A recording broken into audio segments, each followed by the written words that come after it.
Gracias, Gustavo. Buenas tardes ya, pasamos mediodía. Agradezco mucho al comité organizador de este congreso, 17º, especialmente a Alfonso o Alfaro, el doctor Alfonso Alfaro, por la atención de invitarme a estar aquí con ustedes. Espero que la presentación sea de utilidad en información y vamos a participar entonces con el tema de evidencia actual de la dieta y los trastornos funcionales digestivos. ¿Qué puedo comer, doctor? Bien, sabemos que la dieta definitivamente no nada más participa para nutrir nuestro cuerpo, para la obtención de energía, su desarrollo, su formación, su reparación. También, dependiendo del contenido energético o de sustratos, puede participar, de hecho participa en la producción de hormonas que a su vez regulan la motilidad, la secreción y absorción gastrointestinal, la proliferación celular, el apetito y el sistema inmune local. Además, interactuando e integrándose con el sistema nervioso central, autónomo y enteral, participan en el llamado eje intestino-cerebro. La ingesta de alimentos también afecta a su vez a la microbiota intestinal, la cual sabemos que es importante para una serie de funciones a nivel local y sistémico. Y los efectos de la dieta parecen ser el resultado de una interacción precisamente entre las bacterias intestinales y las células endocrinas intestinales. Es un esquema de cómo vemos incrustadas las células endocrinas en el epitelio intestinal y cómo tienen algunas vellosidades que sobresalen a la luz del intestino, con la cual hacen la percepción del contenido de nutrientes en el alimento que le va llegando al intestino.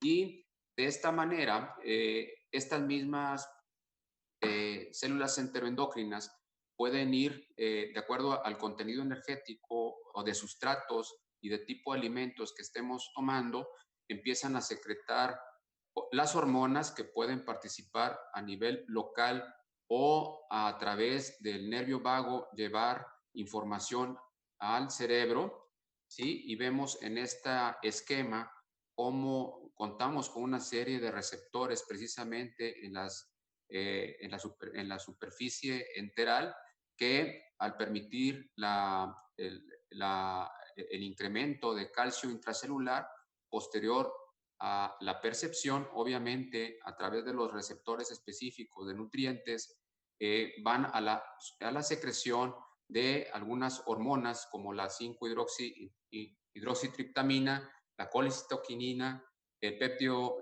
semejante a glucagón y el péptido YY, que van a actuar a nivel local sobre el mismo epitelio intestinal o sobre los mismos nervios locales o a través del nervio vago llevar información al cerebro.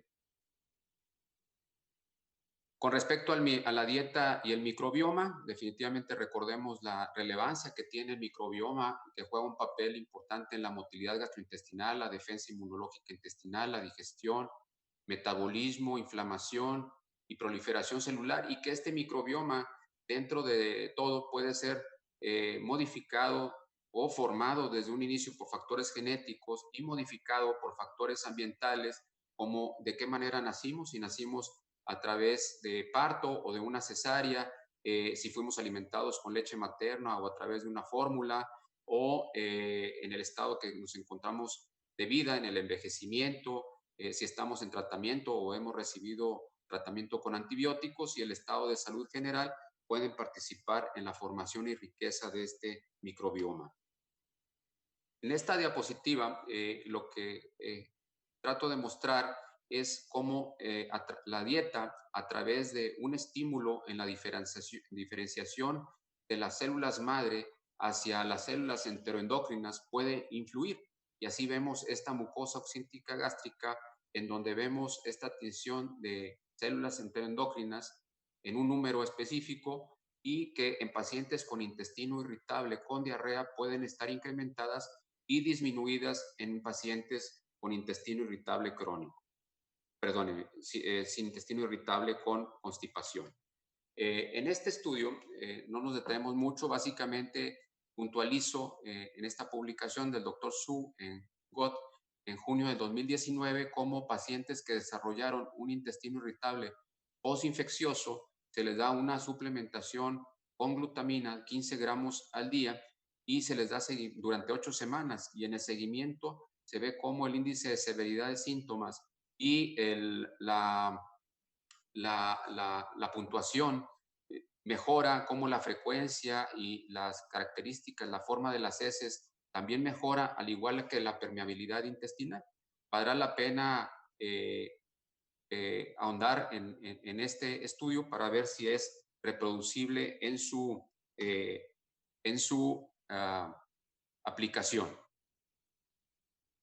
Los carbohidratos de cadena corta, ¿sí? Estos se encuentran en una variedad de alimentos que consumimos regularmente, incluidos los cereales, verduras, frutas y legumbres. Eh, los carbohidratos de cadena corta, con cadenas de hasta 10 azúcares, varían en su digestión y su capacidad de absorción. Los que no llegan a ser absorbidos, estos van a llegar al intestino grueso, en donde por acción osmótica van a secuestrar líquido hacia la luz del intestino. Su digestión posterior va a llevar a cabo la producción de gas y al mismo tiempo de algunas moléculas o sustancias benéficas para la salud del mismo intestino, como son los ácidos grasos de cadena corta. Sin embargo, en este mismo proceso de digestión, como vemos, hay la producción de gas y esto puede dilatar las asas de intestino, conllevando al desarrollo de gases, cólicos, diarrea, que son parte de los síntomas de los cuales se queja el paciente con intestino irritable. Los estudios observacionales y comparativos y ensayos controlados aleatorios apoyan la noción de que las FODMAPs pueden desencadenar síntomas gastrointestinales en pacientes con trastornos funcionales del intestino y que una dieta baja en FODMAP ofrece considerable alivio de los síntomas en la mayoría de los pacientes. Estos FODMAPs fueron considerados al ver que los diferentes tipos de carbohidratos de cadena corta tenían una acción sumatoria entre los mismos, entonces se consideró verlos o englobarlos como grupo y de manera colectiva hacer una restricción de los mismos a través de esta misma dieta de FODMAP. Se ha pensado que la intolerancia alimentaria tiene un papel en el desarrollo de los síntomas del intestino irritable y los carbohidratos, sin lugar a dudas, han sido el principal objetivo de las modificaciones dietéticas para aliviar los síntomas funcionales del intestino. En este cuadro vemos los diferentes tipos de carbohidratos que componen nuestra dieta. Los primeros, que son los monosacáridos, esto no es tanto problema, salvo la fructosa. Cuando consumimos alimentos ricos en glucosa, puede haber una absorción lenta de la misma y eso precipitar síntomas indeseables gastrointestinales. Los demás, vemos los disacáridos, ahí resalta o sobresale la lactosa, que conocemos, y obviamente están también los oligosacáridos, los polisacáridos y los polioles. Los polioles. En esta tabla vemos los diferentes tipos de dieta que se han aplicado con la idea de hacer restricción específicamente de carbohidratos. No nos detenemos mucho en ella, básicamente tener conocimiento de que está la de hidratos de carbono específicos, la anticándida, la paleolítica, la bajo en hidratos de carbono, sin lactosa, sin fructosa y la FODMAP, que seguramente es la dieta que mayor atención ha recibido. En estos esquemas vemos cómo los hidratos de carbono cortos, de cadena corta, llegan al intestino delgado. En la parte final, en el hilo distal, hilo terminal, empieza a hacer su digestión. Al entrar al intestino grueso, por actividad osmótica, humedece las heces por su fermentación a través del microbioma que contiene el intestino. Hay la formación de gas que lleva a la producción de hidrógeno, metano, y que lleva a cabo a su vez la distensión de las asas y explicando así los síntomas de cólicos, dolor, distensión, gases y diarrea que acompañan a estos pacientes en ocasiones con este tipo de alimento. Otros efectos que se ha visto de estos hidratos de carbono de cadena corta son, por ejemplo, los fructooligosacáridos, que pueden alterar la motilidad esofágica con incremento del reflujo gastroesofágico. Se ha visto que los FODMAP también se han asociado a agotamiento y cansancio en algunos pacientes y que se le ha asociado a la fructosa con depresión. Vemos el acrónimo de FODMAPs, que la F es de fermentables o de oligosacáridos. Dentro de estos están los fructanos y los galacto-oligosacáridos. Están la D de disacáridos, la más conocida es la lactosa, los monosacáridos, la fructosa. Les comentaba que cuando hay un exceso de glucosa puede ser mal absorbida o absorbida de manera más lenta y su fermentación en el intestino provocar molestias en los pacientes. Y están los polioles, sorbitol, manitol, malititol y xilitol. Con respecto a las proteínas dietéticas y los trastornos gastrointestinales funcionales, la intolerancia alimentaria es una queja común entre los pacientes con trastornos funcionales digestivos, incluidos aquellos obviamente con intestino irritable, dispepsia funcional, así como los pacientes con enfermedad por reflujo. Las intolerancias o sensibilidades alimentarias son reacciones a alimentos que no son mediadas por mecanismos inmunológicos. Y hay particularmente interés en una de las proteínas que es el gluten, una proteína de cereales que está asociado a la producción de síntomas muy similares a los de los pacientes con enfermedad celíaca, sin la enteropatía que caracteriza a la enfermedad celíaca propiamente. La mayoría de los pacientes con TFD asocian la aparición o el empeoramiento de los síntomas con la ingestión de un alimento. 20 a 30% de la población incluso reporta ser alérgica en la consulta o tener intolerancia o alguna sensibilidad a los alimentos. Sin embargo, apenas en un 3-4% de los adultos y en un 5% de los niños puede ser realmente corroborado esta información. Hasta el 90% de los pacientes con intestino irritable excluyen ciertos alimentos con la esperanza de evitar o mejorar sus síntomas gastrointestinales. Aquí en este esquema vemos las reacciones adversas a los alimentos que pueden ser inmunes o no inmunes. La inmune puede ser mediada por IgE o no a través de IgE, puede ser mixta, como por ejemplo la esofagitis eosinofílica, o de tipo celular, como una dermatitis por contacto. No inmune puede ser de tipo metabólico, como una intolerancia a la lactosa, farmacológica, como una ingesta de tiramina, que es un vasoactivo que participa en el desarrollo de cefalea en el paciente con migraña. Es uno de los ejemplos. Tóxica, como el escabroide, que es una intoxicación por histamina al consumir pescados mal conservados en refrigeración. Otras pueden ser a través de forma mecánica o fisiológica. En esta tabla vemos la ejemplificación de esto mismo. Y con respecto a los lípidos de la dieta y el trastorno funcional digestivo, las grasas modulan las respuestas del intestino a varios estímulos, y algunos de estos mecanismos moduladores son anormales en pacientes con trastornos funcionales gastrointestinales. Estudios de laboratorio han demostrado que los síntomas experimentados por estos pacientes pueden ser inducidos o exacerbados por la administración de lípidos en cantidades que son normalmente bien toleradas en pacientes control sano, y por tanto demostrar una hipersensibilidad a los lípidos.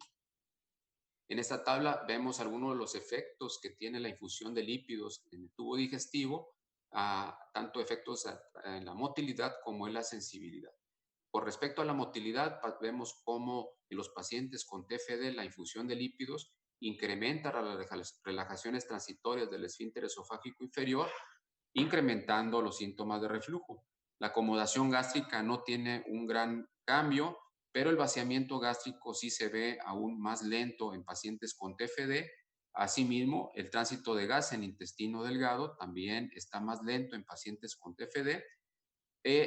Y a diferencia de los sanos, el tránsito colónico y el reflejo gastrocólico, esto va a estar aumentado en los pacientes con TFD que reciben la infusión de lípidos. Con respecto a la sensibilidad a distensión gástrica en intestino y colon, también va a estar incrementada esta sensibilidad. En esta gráfica, en este esquema, vemos estos mismos efectos, que hay un incremento del reflujo, principalmente por un incremento en las relajaciones transitorias del esfínter esofágico inferior. Hay una relajación, un retraso al vaciamiento gástrico, también está lento el tránsito intestinal y el tránsito colónico parece estar incrementado con el reflejo gastrocólico aumentado. Y la sensibilidad transmitida al cerebro pues va a estar incrementada. Con respecto a las fibras experimentan una fermentación parcial o total en el intestino delgado, distal y el colon, que conduce a la producción de ácidos grasos de cadena corta y gas, lo que afecta la función y la sensibilidad gastrointestinal. Cuando se recomienda la fibra, de preferencia debemos de considerar una fibra hidrosoluble tipo hispágula o psyllum, y recordar que incluso aunque tengamos prudencia en el uso de la fibra puede exacerbar la distensión, la flatulencia, el estreñimiento y la diarrea del paciente. Los posibles mecanismos de acción de la fibra que participa en el tránsito intestinal y la hipersensibilidad visceral. Recordemos cómo la fibra participa en la formación del bolo fecal, ¿sí? Acelerando de esta manera el tránsito intestinal, en el cual también puede participar a través de la formación de los ácidos grasos de cadena corta, que incrementan la carga osmótica, acelerando el tránsito intestinal, modificando el microbioma, ¿sí? Y a través de él también puede modificar la motilidad y disminuyendo el pH luminal por la producción de ácido láctico en su fermentación, participar también en la riqueza del microbioma.